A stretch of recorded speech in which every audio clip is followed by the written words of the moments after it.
दोस्तों, सामान्य ज्ञान के इस अगले अंक में हम आपके साथ लेके आए हैं टॉप 5 देश, मतलब जो सबसे ज्यादा टॉप में फसल उत्पादनों में विभिन्न फसलों में कौन कौन से जो देश हैं, अपनी वहां की प्रमुख फसलें हैं, उनके बारे में हम जानकारी प्राप्त करेंगे। जैसे चावल, चीन प्रथम है, दूसरा भारत है, तीसरा इंडोनेशिया, चौथा बांग्लादेश है और पांचवा वियतनाम है। चावल उत्पादन में सबसे प्रमुख स्थान किसका है दोस्तों? चीन का है। तो ऐसे ही हम अब आगे पढ़ेंगे, आप समझ जाइएगा कि पहला, दूसरा, तीसरा, चौथा, पांचवा कौन सा है। तो मैं यहाँ पे नंबरिंग भी कर दूं, तो ये पहले हैं, ये दूसरे हैं, इधर चलेंगे तीसरे, इधर चलेंगे चौथे, इधर चलेंगे पांचवे। देखें मित्रों, गेहूं चीन, भारत, यूएसए, रूस और फ्रांस। गेहूं, गन्ना में सबसे ज्यादा गन्ना होता है दोस्तों ब्राजील, फिर भारत, चीन, थाईलैंड, फिर पाकिस्तान। मक्का सबसे ज्यादा होता है यूएसए अमेरिका में होता है, चीन, फिर ब्राजील, फिर मैक्सिको, फिर अर्जेंटीना। कपास का सबसे ज्यादा उत्पादन होता है दोस्तों चीन, फिर भारत, फिर पाकिस्तान, फिर उज्बेकिस्तान, फिर ब्राजील। कॉफी का उत्पादन ब्राजील में सर्वप्रथम होता है, सबसे ज्यादा होता है वियतनाम, फिर इंडोनेशिया, फिर कोलंबिया और फिर लास्ट में भारत का नंबर लगता है दोस्तों कॉफी उत्पादन में। प्राकृतिक रबड़ में थाईलैंड में सबसे ज्यादा होती, फिर इंडोनेशिया, फिर मलेशिया, फिर भारत, फिर वियतनाम। जूट भारत में सबसे ज्यादा होता है दोस्तों, बांग्लादेश, फिर चीन, फिर उज्बेकिस्तान, फिर नेपाल। चाय, भारत में सबसे ज्यादा चाय का उत्पादन होता है दोस्तों, फिर चीन, फिर कीनिया, फिर श्रीलंका, फिर तुर्की में होता है मित्रों। आगे देखें, इसमें तंबाकू उत्पादन, चाय के बाद तंबाकू उत्पादन चीन में सबसे ज्यादा होता है, फिर ब्राजील, भारत, फिर यूनाइटेड स्टेट ऑफ अमेरिका, फिर मलावी।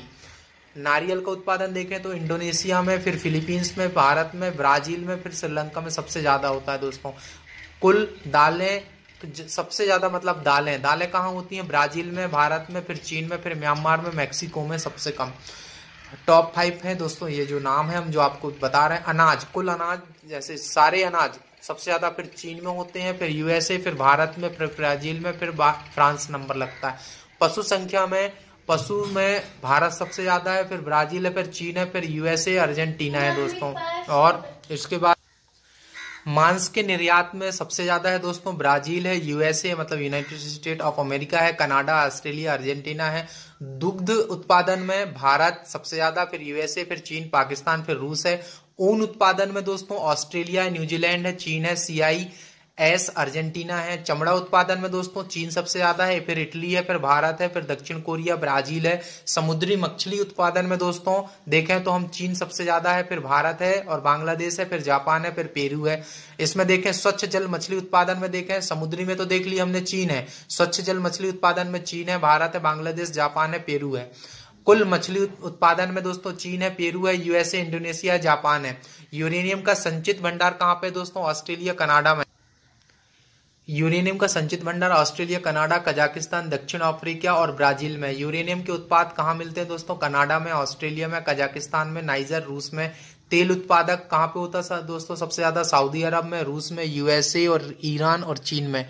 तेल निर्यातक सबसे ज्यादा कौन है दोस्तों? सऊदी अरब, रूस, ईरान, नाइजीरिया, नॉर्वे है। तेल का सर्वाधिक भंडार सऊदी अरब, ईरान, इराक, संयुक्त अरब अमेरिका, कुवैत में दोस्तों। फिर प्राकृतिक गैस सबसे ज्यादा रूस में, फिर यूएस में, कनाडा, फिर ईरान, नॉर्वे में। प्राकृतिक गैस का सर्वाधिक भंडार कहाँ है दोस्तों? रूस में है, ईरान में है, कतर में, सऊदी अरब में, संयुक्त अरब अमीरात में। कोयला उत्पादन सबसे ज्यादा कहाँ होता है दोस्तों? चीन में होता है, फिर यूएस में, फिर भारत में, ऑस्ट्रेलिया, फिर दक्षिण अफ्रीका। कोयला उपभोक्ता चीन है, फिर यूएसए, भारत है, जर्मनी, रूस है। कोयले का सर्वाधिक भंडार यूएसए में, रूस में, चीन में, भारत, दक्षिण अफ्रीका में दोस्तों। फिर आने वाले हमारे जो वीडियो है दोस्तों उसमें हम देखेंगे विश्व के प्रमुख स्थानों के भौगोलिक उपनाम देखेंगे दोस्तों कि कौन कौन से भौगोलिक उपनाम है और उनकी महत्वपूर्ण जानकारी हम प्राप्त करने का काम करेंगे दोस्तों। तो हमारा ये वीडियो कैसा लगा? चैनल को लाइक करें, शेयर करें, सब्सक्राइब करें और अंत में आपके अंदर बैठे परमात्मा को प्रणाम करता हूं। मेरा प्रणाम स्वीकार करें। धन्यवाद।